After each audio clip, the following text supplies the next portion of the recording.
It was an average airplane during World War II. It wasn't a great airplane, but it was an airplane that was available at the start of the war. So this is a Army Air Force. It wasn't the Air Force until 1948. In World War II, it was the Army Air Corps. This one is painted like the AVG group. Anybody have what AVG group is?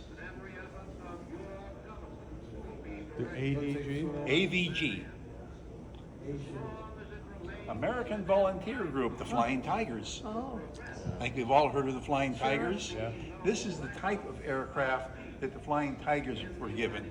And what they were is we couldn't be involved in World War II until after December 7th. So the Japanese and the Chinese were at war, and we were supporting the Chinese. But So that's Chinese above O'Reilly's daughter. Yeah. Okay.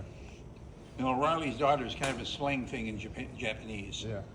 But anyway, they went to the United States, went to the Army Air Corps, the Marines, and the Navy, and wanted volunteers.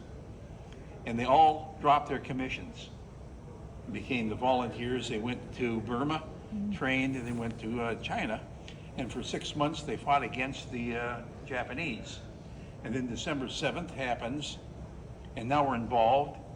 So they all got back their commissions in their respective organizations. One of the famous AVG, if you have ever watched Black Sheep Squadron, Pappy Boyington was a member of the Flying Tigers. It's kind of funny, we always have to relearn lessons. And one of the lessons we had to learn was the Colonel Chanute, who was the head of the AVG group.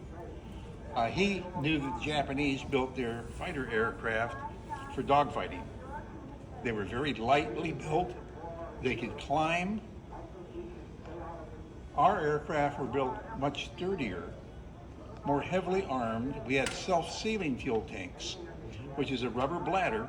If punctured, it will reseal. The Japanese had aluminum tanks. One bullet through it leaks and flame. So he learned or taught his pilots not to dogfight with the Japanese. That's a turning, climbing, turning.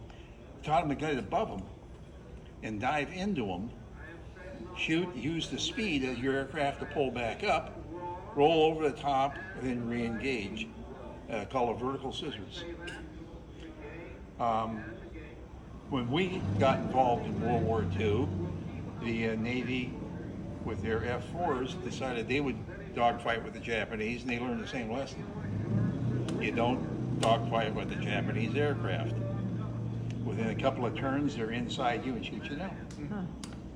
So it's one of those things you have to relearn. Vietnam, when we first went to Vietnam, the American fighters, the F-4s, would try and fight with the MiG-21s.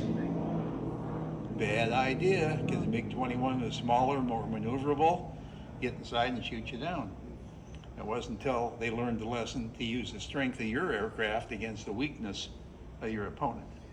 What do you mean get inside? Well, in a turn, the other aircraft is behind you. If he turns sharper, he turns inside you, and then can shoot his bullets here where you will get to him. Oh, I see. Got it. That's a dogfight. If you're in a turning dogfight, the guy that was most maneuverable will be inside position, and eventually he'll get enough lead in order to shoot you down.